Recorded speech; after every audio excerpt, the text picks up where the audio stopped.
más frío la noche. Check, check, check, check, check. Can you hear me? Everybody, you sure? Oh, that sounds better. Okay. I want to welcome you, first of all, to my comedy stand-up show. I'm David. I'm 22 years old, and I'm an au pair. Yeah. Well, I wanna do a little louder. I wanna first of all explain to you what an au pair is. For like 3 people that are not au pairs, I wanna explain what it is. It is basically we're young people that come from foreign countries to the U.S. to take care of children. Fucking stupid. But it's because it's a good thing. You're a young person. You get to travel, right? You get to see the country, and in exchange for that, the family is someone cheap to take care of their kids. So basically, it's pretty cool. It's a fun thing. You really get to see a lot of stuff. The less fun thing are the kids. All right, this is kind of a problem actually, because they're I don't know, like since I got here, Germany is different, all right? Since I got here, I'm from Germany, by the way, forgot to mention. Since I got here, I feel like the children here are spoiled. Like, and I'm not talking about spoiled like, I'm talking about spoiled as fuck. If you don't have the last iPhone that came out yesterday, you're gonna be a mobbing victim. Like, seriously. Like, the kids are gonna actually be in school like, oh my God, Becky, like the iPhone came out yesterday, he still has the iPhone 10. What a noob. Like seriously, it's not funny anymore. Like, when I was a kid, I used to work to get my first iPhone I got, or the first smartphone I got, piece of shit phone, was when I was 18 or 19, and I was working for money. Now imagine you tell a kid here to work for its own money. Do you know what would happen? The kid's brain would explode. They'll be like, oh, Mom, you want me to get a job? Yeah, like something little to go on your own money, something like dog walking. Like dog walk. You like a job like Dad has one? Like, why, if Dad has a job, is one job a family not enough? I mean, why, you don't have a job because Dad have a job, why would I have a job? It just wouldn't work. It's insane. Same with car drives, all right? Same with car drives. Every kid gets a ride to school in their cars. I don't understand this. In Germany, no fucking one drives their kids to school. And when I was a kid, my dad, in 12 years of school, I failed one class by the way, but 12 years of school, he drove me 2 days. 2 days, and that was when I broke my leg. 2 days, after 2 days, he gave me a bus ticket, off you go. I don't give a fuck, all right? But, there was like this gathering, this family, what do you call it in school? The parents' nights, right? There were the parents' nights where the teacher would inform the parents like about the options that the kids have about the bus tickets and so on this year. And my dad would be like, every parent would be like, should we get our son the monthly ticket or should we get him the yearly ticket? What should we go for? What do you think, Ellen? And my dad would be the only one that, why should we get a ticket? He has legs. Those last longer than 1 year. He would. It just doesn't work. All right, it just doesn't work. I don't know. It's weird. It gets weird very often, actually. So basically, my host kids, like I don't know, like they're not that spoiled. Like my host kids have one.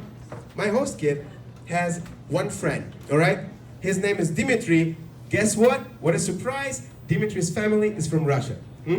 So, what I find interesting about the Silicon Valley is that that all the people from all over the world, from all the countries, lose their habits, how they used to treat their kids in the country, and pick up the Silicon Valley way to treat their kids and spoil their kids. And this gets super confusing because how would you imagine a Russian father to be? You would be imagining to him strict, right? He would be a strict dad. The household would be like all rules and stuff. Not in Silicon Valley. You know what? So I pick up my host kid from this play date he was with his other kid, with his other friend, and I knock on the door. The mom opens. I see my kid is all ready to leave. I look at him. Hey, you good? You go? Yeah, I'm good to go. I see my host kid's friend Dimitri talking to his dad over there. No, I don't want to do my homework. Leave me alone. The dad goes, Russian dad goes, okay, you don't have to do your homework, but tell your teacher that I told you to do the homework. What? That would not happen in a really Russian... Do you know what would happen in a real Russian household? Do you know if a kid would scream at his dad in a Russian household, you know what would happen? What? You dare screaming at me? You dare screaming at your Anya, bring me the belt! Which one? The new one, the blue belt. Блядь, Anya, the belt! Bring me some belt! That was what happened. It's insane. This is like, I don't know. My host kids, personally, I have to say, they are a little different. I have two host kids. One host kid is 9, the other kid is 12, Vladimir and Anton. Fucking Russian names, man. They're also from Russia. The one kid, Anton, 12-year-old, fun kid, I like him, I really like spending time with him. The other kid, Vladimir, how can I explain? Fuck this kid, all right? We all of us, you gotta admit, we all have this one kid that we like, and then, there's this other kid, We all of us do, all right? All of us do. This is gonna be a lie if you say no. So, I don't know, I find it interesting. So Anton, the 12-year-old, he has a low stage of autism, nothing really special, it's all cool with him, he's a totally normal kid. He's, the only thing how his autism shows off is that he asks random people a lot of questions. We would be in Safeway, and he would be like, hey, excuse me, where do you live? And the person would be like, well, like shocked, what, me? Like, what are you talking about? Yeah, you, where do you, I'm living in Menlo Park, what? Do I know you? No, but listen, how big is your house? How many floors do you have? What is the shape of your house? This is how his, autism shows off. Nothing really special. Super fun kid. I love him. Vladimir. Alright. Vladimir, how can I best describe this kid? We all had this one kid in school that would be like, but Mrs. Griffin, what about the homework? That's my kid. All the other kids would be like, what the fuck? Oh, that's my host kid. That's my kid. My mom pays you, so I think you should do what I tell you. What? Dude, it's freaking, it's hell. These kids are hell. Like, this kid is hell. The other one is pretty fun, but, so I'll tell you about one of my working days, not long ago. And I think it was a Friday, and it was a messed up day. It was actually, it was a weird day. Because I started my day like always, I get up at 7 or something, and the first thing I do, I get ready and I go and I wake up my first host kid, Vladimir, the young kid, right? Now, I don't know if this kid does drugs before he goes to sleep, but waking him up is impossible. Seriously, I have no idea. I tried to find the needles in his room, but I couldn't. I don't know what's going on. I go into his room. The first thing I do you remember how your parents woke you up when you were a young kid? Like all gentle, they would come in. Hey honey, how was your sleep? Was it good? It's time to wake up. Let's go. It's time to. That's what our parents were like. With this kid, you cannot do it. It doesn't work out. You gotta go from 0 to 100 in a second. You gotta walk in his room like that. Wake up! Wake up! Wake up! There's a crocodile under your bed. Wake the fuck up! Usually, it doesn't change anything. Usually, he keeps sleeping as if I've been never there. All right? So, the next step I take, I come gently to his bed, I take him by the shoulders, and I shake the shit out of him. It looks like I'm actually electrified more than him. Seriously, usually, sometimes it does, but usually it doesn't help either. So the last step I'm taking is I come around the bed, I lift up one side of the bed so that he, tumbles down and then BAM! Lands on the floor. Then he's like, I'm up. And I'm like, hey buddy, what are you doing on the floor? It's tough with him. But he's up, that's the good thing, that's what counts, right? That's what counts, he's up. Now the next dude, I'm losing my shit. When I enter the next host kid's room, I lose my shit. He's funny as fuck.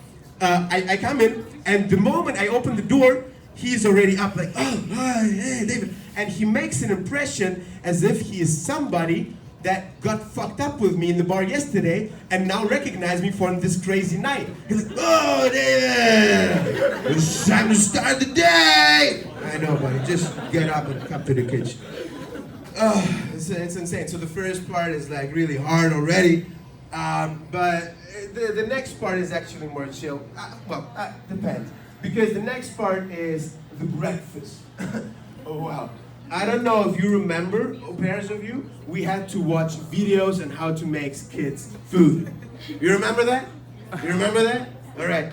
Yes or no? I don't know. We do. All right. So, I think I spent like 4 hours watching those videos, and it helped me 0. I still don't know how to fucking cook. And every morning, I'm in a rush. I'm in a rush because it's school day and I'm stressed out. All right, I can already not cook, and I have to do my best to actually, try to make them not come late to school. So I'm feeling like I'm a Cheesecake Factory cook. Like, hey, Kim, number 87. Hey, where are the audience? Hey, what is going on? Where's my lemonade? That's what I feel like every morning when I do my. It doesn't matter how hard I try to not fail. The eggs are always burned. There is way too much milk in the cereal, and I don't know, the breakfast, like the sandwich bread, it's black, like really black. Like imagine blacker than that. Seriously, it's amazing. I don't know. I don't know how I can mess up area. And here comes the first part where you can already realize the difference between my two host kids. The first host kid, he comes in, the younger one, right? Champion, Vladimir. He comes in as if he's 80 years old. A grumpy, grandpa that is complaining since 20 years about what people do. He comes into the kitchen with his book under his arm. Boom, puts the book on the plate, boom, sits down and look at his breakfast. He's looking at his breakfast now, and here's the difference between those two kids. He's looking at his breakfast. David, I want scrambled eggs, not burnt eggs. And I don't know, can your job be that hard, really? I don't think it's such a big... Okay. Do you know, when sometimes you're in a pair, right? Your host kid is like, but you can't. They're not your kids, right? You can't. So I just go, sorry, we're not taking any complaints today. For further notices, please call 657-557-6655. Well, man. The second host kid comes in. This is the best comparison, all right? The second host kid, he does not come in, he jumps in. I don't know where he gets his energy from. I'm fucking down in the morning. This kid is not, all right? He's nuts in the morning. Hey, David, what's up? How was your night? Did you sleep well? Did you sleep and dream well? I hope you slept and dreamed well. What the fuck, bro? Where are you getting this energy from, dude? What happened? And he's like, I don't know, he's all up, and I'm like, dude, can you just sit down and eat your breakfast? Okay, I'll eat all of it. I will eat all of my breakfast all up in my mouth. He sits down, and here's the difference. He sits down, and he's like, David, the eggs, they're not as burned as yesterday. And David, look, there is 7 cereal in my milk, not 3 like yesterday. You made it. I'm like, yeah, thank you, buddy. So they eat their breakfast, and they finish. And when they finish, I don't know how it's with your host kids, but when my host kid finished the breakfast, shit is going down. Because until the breakfast, everything was good, everybody had fun eating. The other one didn't, but I get fun. But everybody is like kind of chill. After the breakfast, BAM! It goes down. They lose their shit. Where are my pants? Where are my pants? David, where are my pants? The blue pants. Dude, chill down. Just take the green pants. No, I don't want the green pants. I want the blue pants. Dude, can you just take some pants? No, where are my pants? It's insane. The other host kid still like eating, right? And at some point, my one host kid, the Vladimir, he's running around, right? He's running around, losing all of his shit. And I stop him. At some point, I stop him because I realize something that makes me very mad in the morning. My host kids are 9 and 12, and it makes me very mad when they don't clean up after themselves. I don't like it when the dishes are still on the table and they don't do anything. I have to pick it up. Yeah, my job is maybe about, picking up some dishes, but, I don't know, I don't understand. I think it should be their job, right? And I think they should do it. So I stopped my host kid. He's running around like a wild guy. He's like, hey, dude, step here. He's like, what? He's like, who is going to make your dishes? He was like, he didn't know what to expect. Like, he didn't know what kind of answer to expect. He's like, what do you mean? Can you hear me well? Who is going to make your dishes? I don't know. Is it gonna be you? I've never seen anybody cleaning. This kid is so spoiled that he even doesn't know who cleans up after him. How fucked up is that? When I was 5, all right? When I was 5, my mom left for 2 hours, and she was like, hey, I'm leaving for 2 hours. You're gonna come back. I want you to vacuum the apartment. I want the windows washed. And listen, you gotta go to the store. You gotta take tomatoes, bread, milk, wheat, and what else? Sugar. Yeah, forget the sugar. And dude, the dishes. Do the dishes. 2 hours. Go, go, go. That's what my mom. That would just not work with this kid. He's like, look at me. What? The dishes? Like, yes, the dishes. I'm going like he didn't know who's doing the dishes. I tell him, all right, here's a fun fact for you, little boy. So far it was me. So far I was the one who picked up your dishes. But guess what? From now on, it's going to change. You're going to be the one that does his own dishes. This kid lost his shit. My mom is paying you so to make my dishes. No, your mom is paying you so I make your food. And I could, I don't know, pretty much so I look that you don't die. That's what your mom pays me for. This kid loses, he starts crying, and he goes and he starts doing his dishes. The other host kid is still eating, all right? He's like a fucking girl. He's still eating, like trying to see whether this conversation is going to affect him in any way. He's just looking, David, I would like to be a grown-up to do my own dishes. Well, guess what? You're already 12 years old. You're already a grown-up. I would like to be a grown-up when I'm 50. Don't worry, man. You'll do your dishes when you're 50. So they both do their dishes. They run around the house like crazy. And I just enjoy it. I just grab my coffee. I look at them, how they lose their shit. And I look like, seriously? I have the impression that the radio just warned about a level 8 earthquake and that they don't know how to save themselves. Seriously, that's what I have an impression of. So they both line up. They both get to the hallway and to the entrance. And the one kid starts putting on his shoes, and he's so slow. The older one, right? He's so slow. I don't know. I don't even know what to do anymore, right? He's like putting on his shoes. His brother is running down the stairs, also to the hallway. I hear like him going down the stairs. He's like, all of a sudden he jumps out of the corner. Hey, I'm all right. And he comes to the hallway. He puts on his shoes, and of course he's ready before his brother is ready. So now listen to me. This is actually a favorite part of my morning because my older host kid, he doesn't like to be screamed at. All right, he doesn't like it when anybody, some kids just don't give a fuck, right? You can scream at him, and they just don't care, right? The older one, he's sensible. You cannot just scream at him. So my host kid is afraid that he's going to be, like the younger one, he's going to be late for school. So he bends down to Anton and he starts screaming at him. Dude, hurry up, we're going to be late for school. What are you doing? Hurry up. The other kid, I see the other kid's head getting red. And I'm not talking about tomato red. I'm talking about, oh my God, this person fell out of the 33rd floor. Everywhere is blood. That kind of red, all right? So he's like super already angry. And Vladimir, he doesn't sense it. He doesn't get it. He doesn't know that he should stop right now. So he keeps he now pulls his sleeve. Hey, come on, hurry up. That's my favorite part of the morning because what happens now is that the host kid, my 12-year-old host kid that never would harm a fly, gets up and shaking like a motherfucker. I don't know. Like I remember something.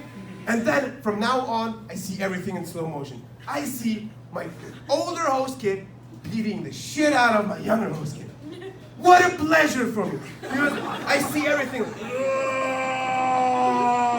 The other host kid is like, I'm like, yeah. Finally, he slaps the shit out of him. The kid lies on the floor. I'm looking like, oh, wow.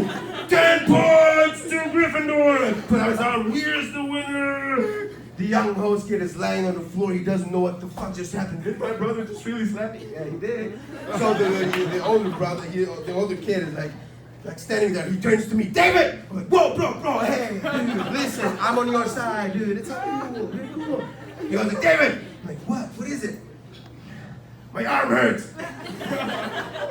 What the fuck? I would have broken my arm if I did what you did. Then host dad comes out. Host dad comes out of his room. What is all that noise here? I'm like looking at him, I'm like, your one host kid, or your one kid, my host kid, right? Your one kid just slapped your other host kid. He's like, oh, you're good for nothing. I'm like, yeah, I know, but it was.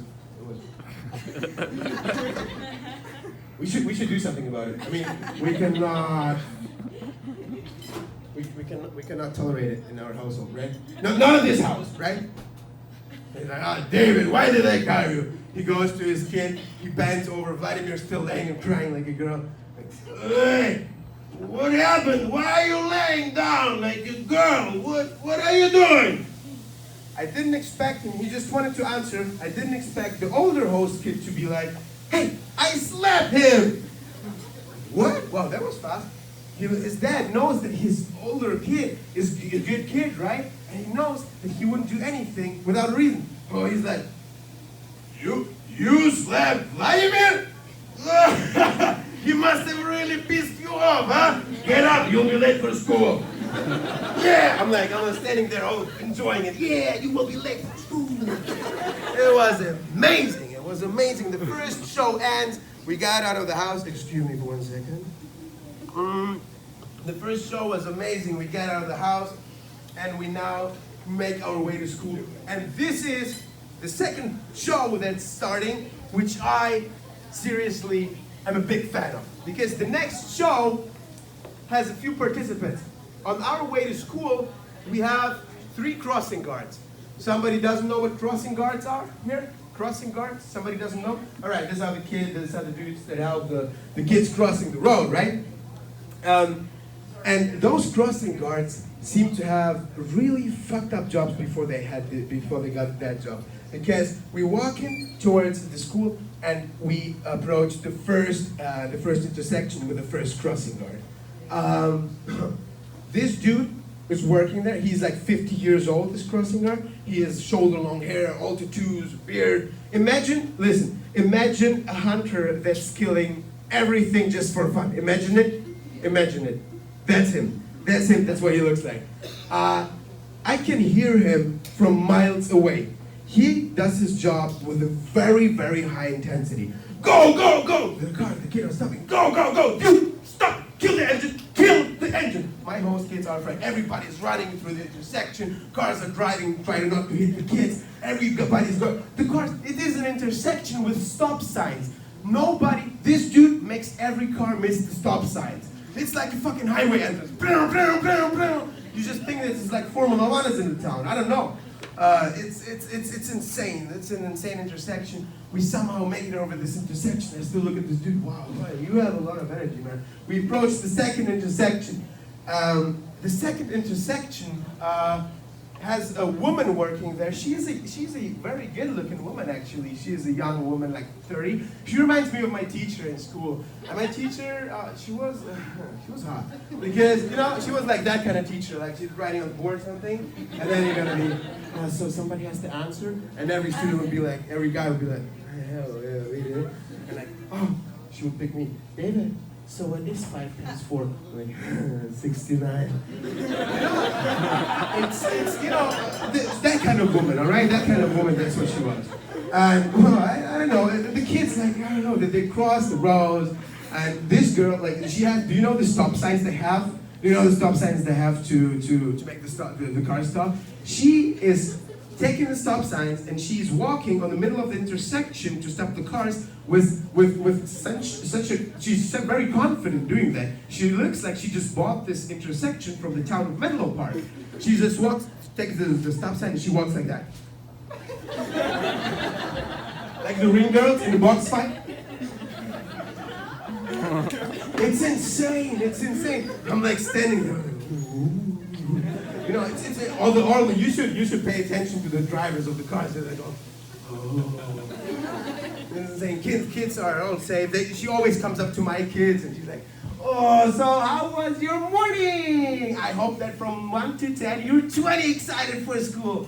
Highly overmotivated. My kids are still asleep. And he's like, yeah, we're ready for school. So we passed this intersection too. We approached the third intersection. The third intersection has a woman there that should not work there. I think this woman on this third, she's a bigger woman. She's small though. She's not that tall. She has a cap on, a black hoodie. Always she's like, and I think she got this job by accident, and she tries to get rid of it as hard as she can. And I really believe that she's trying hard. She's really trying hard to get rid of it, because the only thing she does for her job is to move her body from the sidewalk to the middle of the intersection, so that the cars are just not physically able to pass the intersection unless they want to kill her. She's just moving on the intersection. For the first 7 of the 10 seconds she needs to go to the middle intersection, she looks like I don't know, one of the kids that just didn't pay attention to the car. She's like, so somehow we also pass this intersection and we get to the other side. And I don't know how we passed it. I mean, seriously, it's got to be the intersection with the most hit and runs. I don't know. But we make it to school. My favorite part of the day. Because now, the host kids are done, right? You're free for 7 hours, But you really need acting skills, right? You really need acting skills because you got to pretend that you're going to miss your host. All right? You got to wish them, have a good day, buddy. I'll miss you. You're right here in my heart. I see you after school. You're happy inside though, right? But you have to act that shit out. Do you know, I Skyped with the last au pair before Turned me. it off. Huh? Turn it off.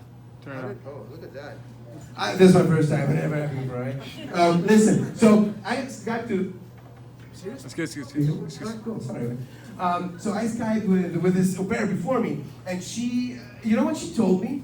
We're on the phone and she's like, oh, every morning when the kids go to school, I kind of sad. I don't know, I feel kind of sad. 7 hours without the kids. Bitch, 7 hours without the kids! You're in Silicon Valley, do something, go somewhere. I don't know, what the fuck? We're gonna miss the kids. What is that shit? If you're gonna be, let's say you're in jail for 3 years, and somebody's gonna be like, okay, you gotta get out of here tomorrow for 1 day, but you gotta come back. You're not gonna be like, oh, what am I gonna do for that day? You're just not gonna do it. It affords a lot of acting skills.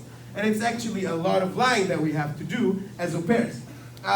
Everybody lies. Every au pair lies. And we have to lie because we are fucked up young people that just want to party, but we don't want to admit, oh yeah, we love kids. So it's already showing off in the job interview, all right? This job interview is when you, for those people that are not au pairs, how it works basically, a family and the au pairs, they're all in this network where the au pairs can be found by the host families, and then the host families send the au pairs the request to connect, kind of. So, let's say for this example, let's take Katie. Let's take Katie for this example. And Katie receives a mail from, I don't know, let's say the Johnson family. So how it works, Katie looks in her mail, there's a mail from the Johnson family. I'll click on it, and the Johnson family says, hey Katie, we saw your profile, we think your profile is amazing, we would like to connect with you. That is already the first lie, because Katie's profile is not really amazing, it's just not as bad as the other profiles. So she texts, she clicks on the link on the profile and she looks through the profile of the host family, and she is looking, what do you think, au pairs? What do you think what the first thing that Katie was looking for is? Schedule? What else? How many kids? Car? Okay, here we go, champion! The location. Of course, Katie looks for the location first. She's like, oh, look at that. They live in San Francisco. I always wanted to go to San Francisco. All right, at this point, Katie already made up 70% of her mind. Now she keeps looking for further information, and she sees, they will provide me a car for my demands. This is even better. So she keeps looking, she keeps scrolling. It says, all weekends off. Katie's gone. Wow, all weekends off, I have a car, and I will live in Silicon Valley. It's amazing. Yeah, stupid bitch. Now she just goes, oh my God, I now just hope that I have 0 host kids so I don't have to work too much. So, I don't know, but it's really, I don't know what she's trying to do, but she texts the host family back. Of course, she cannot say, oh, you're living in Silicon Valley, how awesome. She has to lie. Guess what? She has to lie. She has to go, oh my God, I saw your host, your kids. I think they're so cute. I want to miss them. I want to really kiss them so much and hug them. So she texts the host family back and they arrange a Skype meeting, right? A Skype interview. Hell, the Skype interview. It's the worst shit ever. I'm nervous. I was nervous before the Skype interview. Like, oh, my head was like, my heart was pumping. I have to make a good impression. So, you know, the first few minutes of the Skype interview, it's small talk, right? And then the Johnson family asks Katie, Katie, listen, we saw about your hobbies. You're not really an outgoing person, you said in your profile. What is it that you like? Katie goes, oh my God, we have such beautiful nature in Germany. I like hikes and I like bike rides.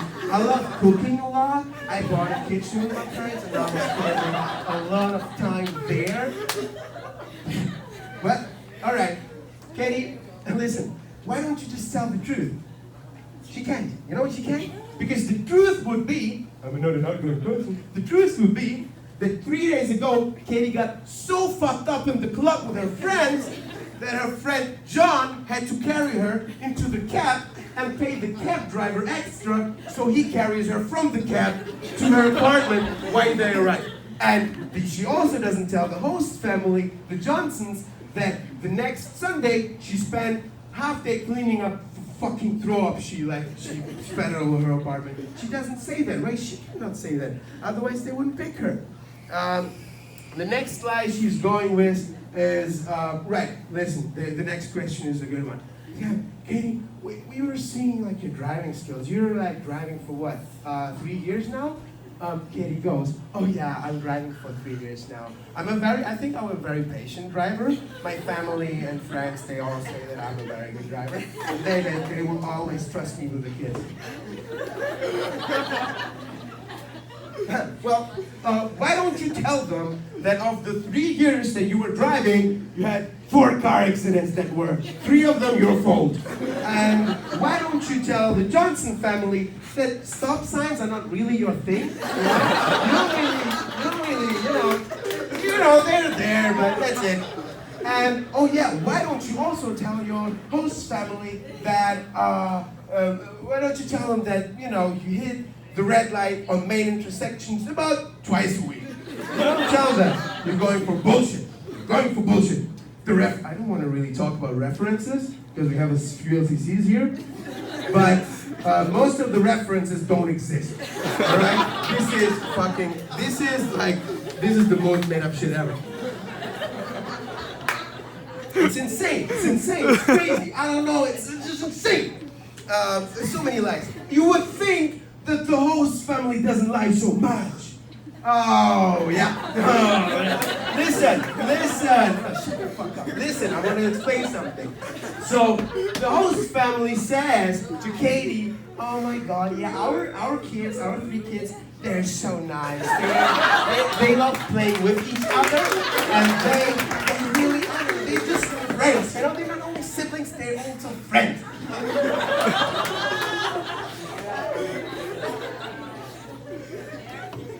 They don't tell Katie that they came back from the hospital yesterday because the 5-year-old Timmy pushed the 6-year-old Jackson down the stairs just to see if he would cry. They also didn't tell Katie that Maria, the 12-year-old girl, just got suspended from school for 1 month because she threw her pencil case at the teacher because she received an E in the math test, again, because she's fucking stupid, all right? She's just stupid. They don't tell that. It's lies over lies over lies. So many lies. I don't know. Anyways, so we were talking about that one day of mine, right? This one working day. And we were, I had a lot of things to do, actually. I had two big appointments. One of them was big. And I'm gonna cry right now because the first appointment I had this day was the DMV. I know. Has somebody here not been to the DMV? Somebody here? Somebody not been to the DMV? Everybody? You haven't? Don't go there. You're gonna be way better off with your bike, trust me. Don't, trust me. I had to go to the DMV for the third time. Do you know what it means to go to the DMV for the third time? Well, you know what I think happens in the DMV every morning before the employees start working there? Do you know what happens? I think that their employer gets together all these workers like, okay guys, listen. I don't want any customer going out of here today smiling. I want them running out either crying, screaming, or only laughing because they lost their mind. You got it? We got it, boss, we got it. All right, listen, another thing. The line cannot get too short. If you see the last person in line in the building, stop working. I don't know, do something. Walk your dog, take a phone call, take a shit, I don't care. Stop working. Wait until the line builds up again. That's what I think. And you know what I also think? I think that the DMV is the only place that fires good employees. I think if you would interview their boss, they would be like, all right, oh yeah, we had to let Wendy go. She was just, she was just too happy.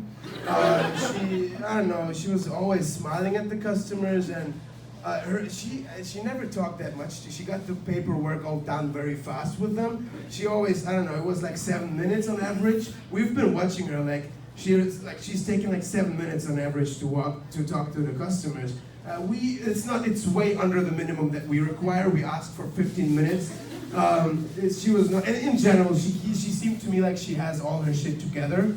I don't know, that's what I think happens. So this morning, I drive up to the DMV, and I'm now in the parking lot, and I see from the parking lot already that it seems like the employees there did a very good job, because like 30 people are already in the line outside of the building. So I go there, I line up, and I wait. I wait, and in 30 minutes, I came from here to here. Somewhere, maybe even less. I don't know. You know what the magic thing about the DMVs? It doesn't matter how prepared you are to go there. This whole morning I spent like preparing myself, like getting emotionally ready that I'm gonna fuck up, right? The whole day is gonna be like fucked up. I try to get into my head, but once you get there, you're still gonna get fucked up. Seriously. So I'm waiting there, and at some point I make it with the line into the building, right? We make it into the building, and now it seems like you achieved something, right? If you're waiting in a long line, you've been outside like a dog the whole day, and then you make it in the building, you feel like, yeah, you feel good. Now you can just turn around to the other people that are still standing in line outside. They're still outside, huh? They would look at you like, don't worry, we'll get you. We'll see you inside. And you're like, maybe you will, but maybe you won't. Who knows? It's the DMV. So we wait in the line, and karma kicks in really fast, because at some point I realized that the conditioner is not working, and there are way too many people in a way too small building. I keep waiting. In addition to that, the only woman of 20 employees that work there that has the most annoying voice is calling out the customers. Next! What is it? I'm sure they gotta be doing it on purpose. They gotta be. There is no other way than them doing that on purpose. You say next, you say next, you say next, you gotta call it home. It's insane. So they place her, I'm annoyed. It was better outside than inside, but I'm waiting, I'm thinking to myself, hopefully this is the last time. Hopefully I'll get past through it. So we wait. At some point, the line stops. the line just stops. We don't move anymore, like at all. And the older lady in front of me, she goes, but why are we not moving anymore? So I tap her by the shoulder and I say, ma'am, listen, see, the line got too short because you see, the last person in the line is already in the building, but that's wrong. The last person has to be far out of the building. Then we gotta wait until the line builds up.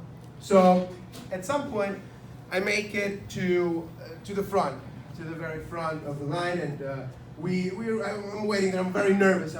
Because I don't want to go there again. I'm very nervous. Do you know how nervous you are before you give up your luggage on the airport? That's how nervous. I was even more nervous. I was like, I know this is gonna be over the limit, but I hope they won't notice. That's how nervous I was. So she calls me out. I come up. What do you want? With her voice, like, what do you want? I give her my documents. Like I say, I've been here a week ago, and I've tried to make up my my writing test, but I forgot my I-94. So today, I hope that I can do it because I have everything here. I tried. So she's like, registration number and passport. I give her both. She types in my registration number. She looks at my passport.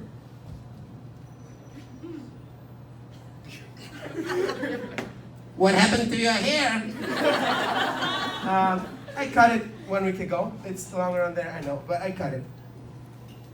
Huh, good decision. Number 13, window 13. So I go to window 13, and the first thing I see from the person that I'm about to talk to is this. That's the first thing I see. I just see the hand, and I don't see anything else. I come up to the window and I look, wow, this is actually the first nice person of the DMV that I met. So I just go, hey, good morning. And she's like, documents. I'm like, oh yeah, of course, I forgot. So I give her my passport, also my registration. So she looks at the registration, she taps it in, and I look at her, and it seems to me like I know her from somewhere. I don't know, but I really don't keep bothering that much more. She just keeps looking, and she now looks at my passport. What happened to your hair? I cut it a few weeks ago, all right? She's like, okay, so what do you want? Yeah, well, I want my California driver's license, please. She's like, what do you want here today?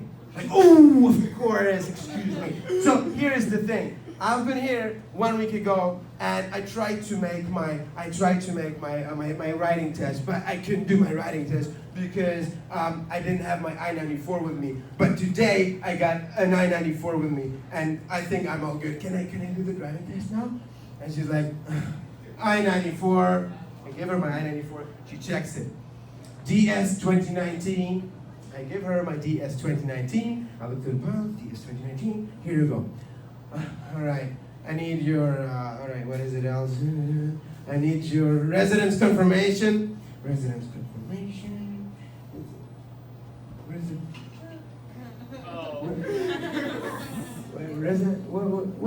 Wait. What is this residence thing that you were trying to? What confirmation is it?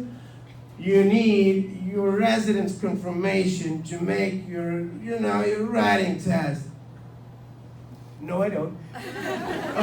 Yeah, I'm working here, and you do. Well, no, I don't. Listen, lady. I've been here 1 week ago, and I was talking to this lady that didn't let me do the driving test or the writing test. I was talking to her, and she gave me this list. And she gave me this list with documents I have to bring. And you can see, I brought this list. You can see there's no, can you see it? I can see it. There's no record on it. I don't know. What is it?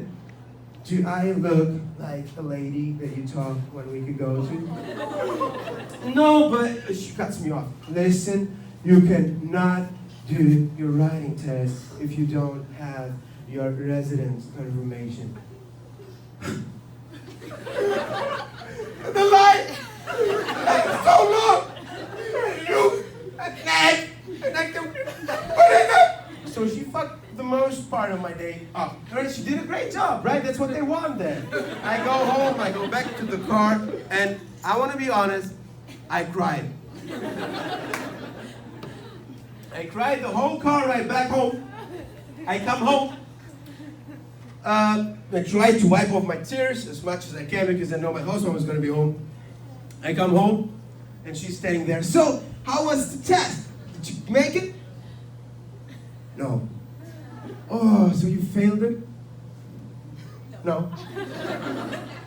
So, wait, what happened? Now, I turn into one of the kids that I'm taking care of.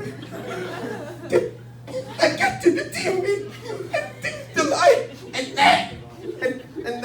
and then the I-94 and the passport and the residence confirmation, but no residence confirmation.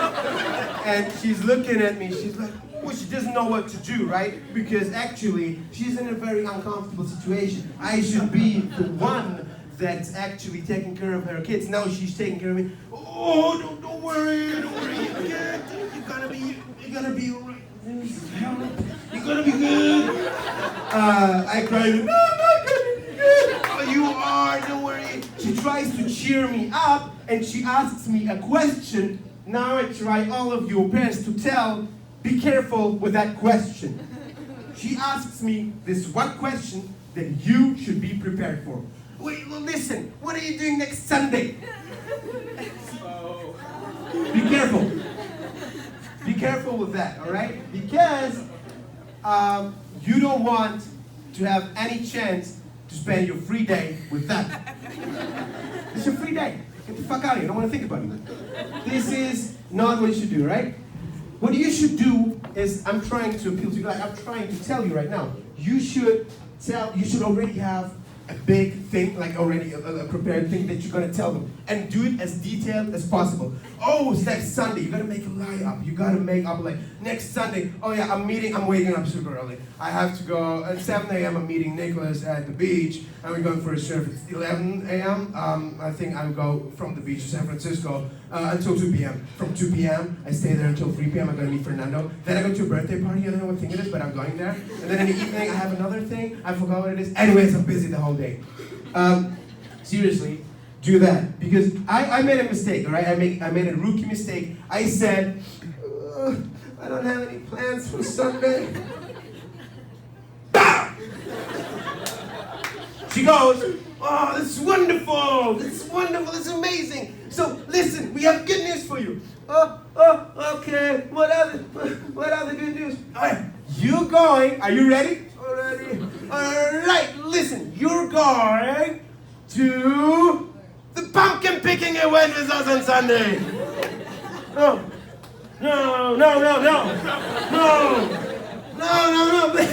Be careful, all right? Be careful. Be aware that could be one of the things that are gonna fuck you up. You gotta be prepared for that. You got it? I'm serious, you got it?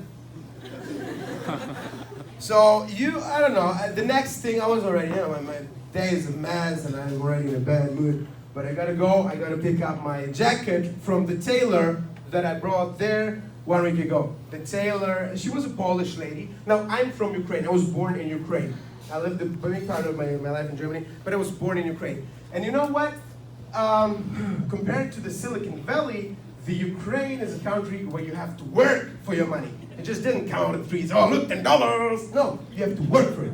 This Polish lady is from the same situation, both fucked up countries, and you gotta work for it.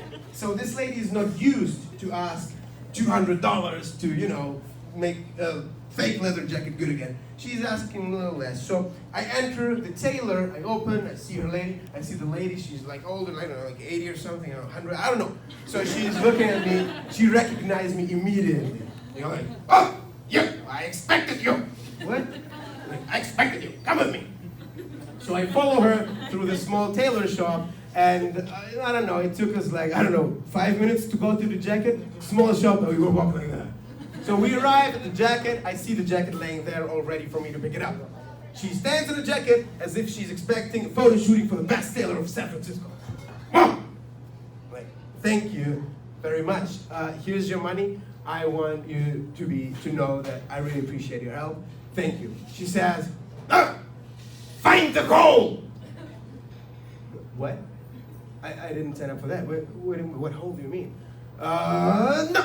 Find the goal! She throws me the jacket into my hands. And I realize that she wants me to check whether she did her job good or not good. And I'm like, oh, thank you. I believe you, I trust you. Thank you for doing your job. Like, no, find it. So now she wants me to look for something that, if she did a good job, is not there anymore. Now I'm feeling like a stupid asshole that's standing there trying to find the hole without they being there. Like going like 1 minute later, super uncomfortable, by the way. If you criticize, imagine the time. 1 minute, all right? 1 minute I was standing there and checking for the hole. It's a fucking long time if you consider that the person that you're criticizing is looking at you right now. So I'm ready. I'm like, thank you, no hole as I expected. She said, I told you no hole. Why are you checking? So I pick up my jacket. Thank you very much. I go and I pick up the kids from school. Like, you know, it's been like what, 7 hours, and I gotta pick them up. I come to the school. I pick up my kids, and now you know the kids are running towards you, like, hey, David, your kids are fucking dirty after the school, right? They want to hug you and they want to kiss you, and they're like, oh, hey, how's it going? This is a little different. How's it going? How's the day? So we go home and we approach the first intersection with the crossing guards, the crosswalk dudes. I don't know, I forgot. Crossing guard, right? So we approach the first intersection, and I realized the lady that worked there this morning isn't there anymore. And instead of her, there's a dude that is approximately, I don't know, like 200 years old, and he tries to kill as little kids as possible. He just tries to make himself like, oh, walk, no, stop. I think he's not going to make it to the next intersection. This dude is like, he's old, all right? So we pass by, we get home. Now, when I get home with my host kids, they sit down at the table in the kitchen and they talk, they chat. I do their lunches. The host mom comes in. She comes in and she wants to say hi to the kids and she wants to have lunch with the kids. And I'm standing there and preparing the lunch for the kids. She's doing her own lunch. And there would be no problem with it if my younger host kid, Vladimir, wouldn't, how can I say, talk so much. Because, that's again where you need a lot of acting skills as an au pair. Because you gotta pretend that the shit he's telling about the school day, that you really wanna know. But you don't wanna know, right? You don't give a fuck. I made this shit like 10 years ago in school. I've been through it. I don't give a fuck. It would be enough information for me if you just told me my day was great. Thank you. I don't need anything more. Your day was good. I know you were right. Thank you. No. Instead, he goes to tell you about every single period, and then you're like gonna listen to him, and you're gonna be like, oh my God, this is so interesting. What happened next? The host mom's standing there, all excited that I'm interested in her kids. So the next problem is that I don't know why, but my host kid, the younger one, he's very curious. He picks up some stuff anywhere where he always asks me about it. All right? He always asks me about this stuff that he picked up somewhere. So he asks me things that I just don't know, even though I should, because I'm 22 years old, but I just don't know. Last time, he asked me, David, his mom is there, right? Imagine, his mom is there. He asked me, David, how do trees provide us with air?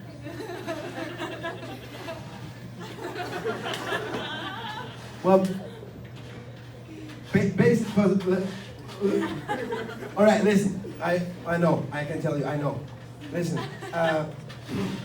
do you know when the trees lose one of their leaves, the spot, the little tiny hole where the leaves were attached, the tree blows air out of the hole. The kid is looking at me, oh my God, it makes sense. Is that why the air is so fresh in fall? Because all the leaves are gone? Like, that's it? You got it. My host mom is looking at me like, what is this? My host thing? I don't know. Some shit I just don't know. I have no fucking biology studies. I don't know. I'm fucking stupid. Failed one class in school. I don't know. There was one question that fucked up my mind and was the weirdest situation with my host kid and my host dad this time I've ever had. There is one question, una pregunta, that you don't want to be asked in front by your kids at all, but especially in front of your host parents. My dad is sitting on the couch, he's reading the newspapers, my host dad, and we play Monopoly. All of a sudden, he goes, David, I've been to Starbucks with Tommy and his mom the other day, and there was a newspaper. I think I'm into newspapers now. I read this thing about this ex-cop, and he raped a woman. Anyways, it sounded interesting, but I don't know what is rape? What the fuck are you doing? Dude, your dad is, why do you put me in that situation? I look at the dad, he still has his newspaper in his hand. He looks at me like, I don't know, tell him something. I'm looking at him like, all right, I got it. So, imagine that. You want to play with Thomas. But Thomas, he doesn't want to play with you. But you force Thomas to play with you. You understand? He's like, oh, okay, but how do I force him? Well, there are different methods to force him to play with you, but that's not what we should remember right now. We should remember that we cannot force other kids to play if they don't want to play. So he's like super confused, and he's like, oh, okay. But what did they play? What did the police officer play with this woman? Like, I don't know. It could be anything. It could be Uno, Jenga, Monopoly. I don't know. He's looking at me. Oh, okay, I got it. The host dad is looking at me like, fucked up. I don't know. Why do you ask me that shit? So anyway, makes me angry. This day we walk.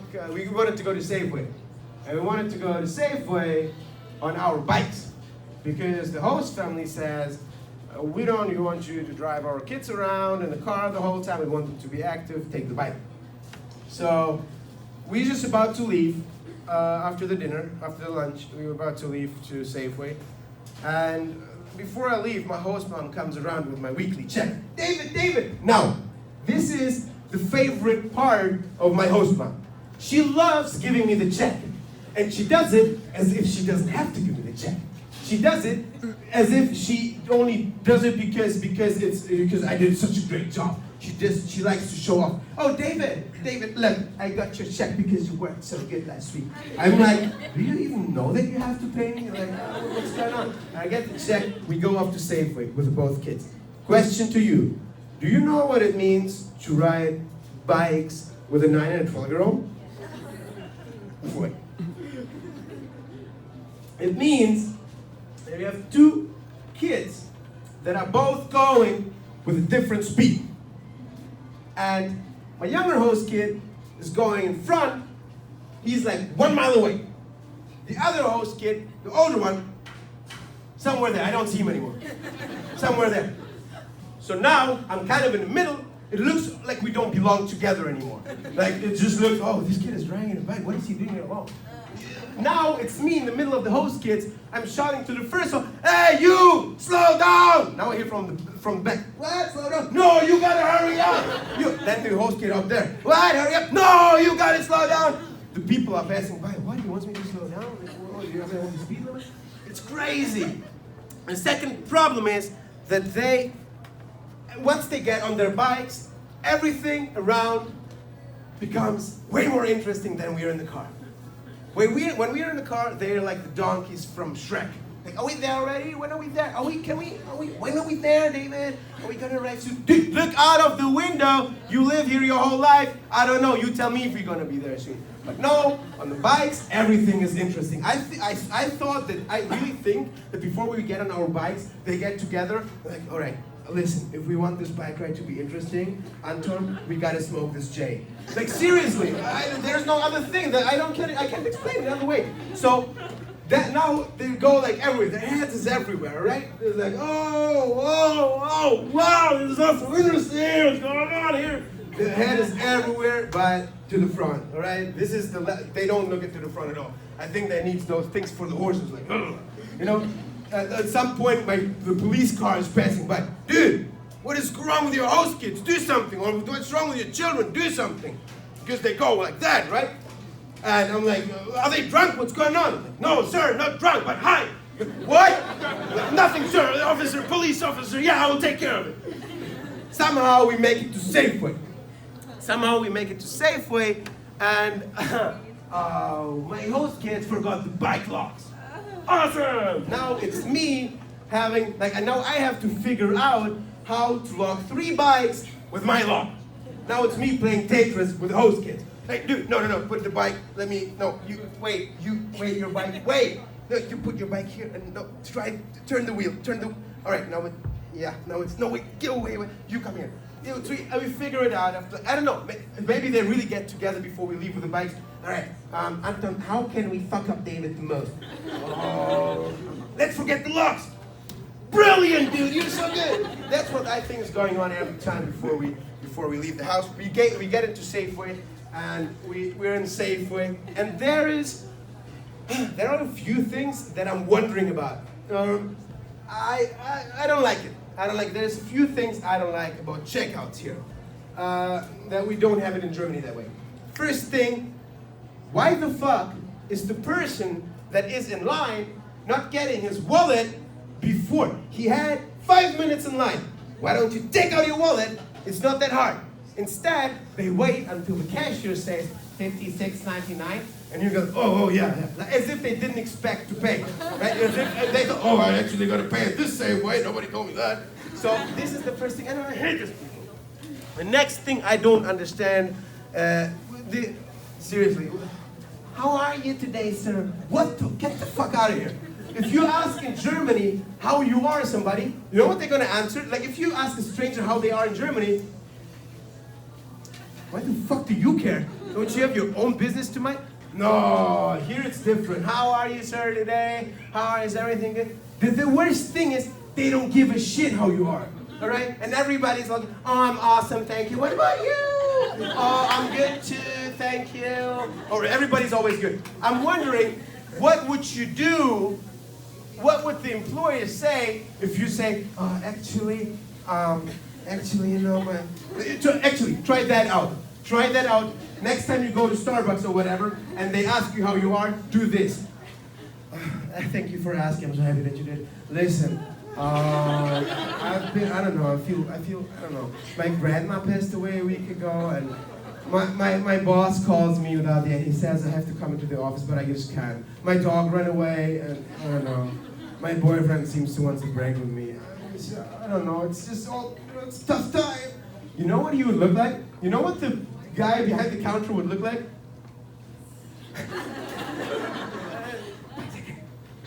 Boss! Boss, you gotta come here! We got a situation! His mind will be blown! Blown his mind.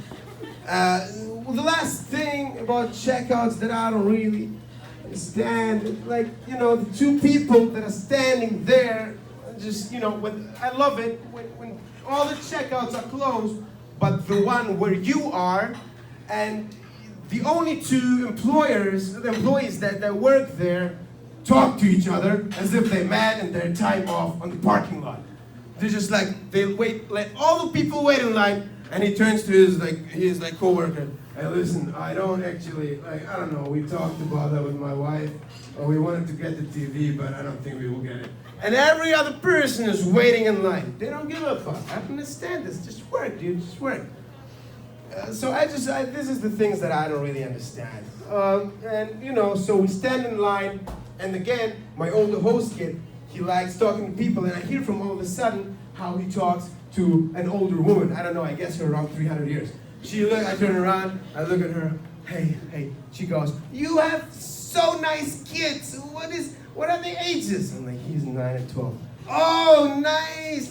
So tell me, are you their dad?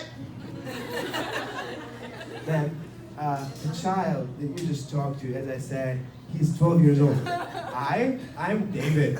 I am 22 years old. If I would be the father of this child, that would mean that I had sexual intercourse with 9. since where I'm from, girls and boys don't like each other when we are so young, this is not really possible. So, to answer your question, no, this is not my host kid. This is not my kid, this is my host kid. He's like, oh, this is interesting. But so where are you from? I am from Germany.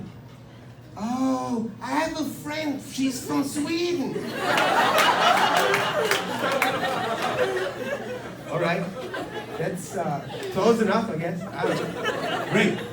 So she cuts me up so long with the conversation that now I find myself like one of those assholes not ready to pay when they get told the price, right? Now I'm there, the lady already told me the price. I want to reach for my wallet, I look up to the lady, and I stop. I realize that now everything makes perfect sense because the lady that I'm looking into right now is the lady from the DMV.